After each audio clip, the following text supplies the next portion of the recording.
अस्सलामुअलैकुम, मैं हूं सबा भट्टी और आप देख रहे हैं MAT 20 न्यूज HD। आइए नजर डालते हैं आज की अहम खबर पर। District bureau chief Mohammad Ashiq की रिपोर्ट के मुताबिक Lahore media cell incharge Rana Imran Amin साहिब आज अपने बहुत ही प्यारे भाई हकीम राना गुलाम फरीद साहब के घर तशरीफ़ लाए। उनको पनवार राजपूत मुत्तहिदा के नायब सदर मुंतखब होने पर दिल के था गहराइयों से मुबारकबाद पेश की।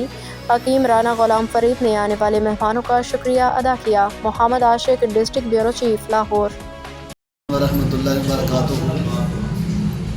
माशाअल्लाह जी असीं आए हैं हकीम साहब को अज इन्होंने माशाअल्लाह जी बैठे हैं, काफ़ी गपशप की, बड़ा मज़ा आया। असीं इन्होंने मतलब खाने इत्थे आए हैं और हकीम साहब ने माशाअल्लाह गलबात की है और बहुत ही चीज़ां सीखने को मिलियां ने और बहुत ही नाइस इंसान माशाअल्लाह और कौम वास्ते हमदर्दी और जज्बा रखने वाले हकीम साहब जी।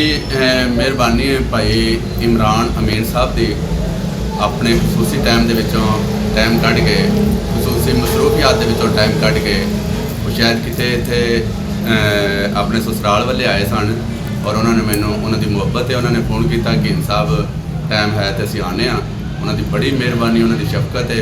वो मेरे को दवाखाने से आए माशाअल्लाह असीं 2 घंटे हो गए ने तो असीं काफ़ी गपशप की है, एक दूसरे के ख्याल जजमेंट किए ने ते बहुत ही अच्छे इंसान ने भाई इमरान अमीन साहब।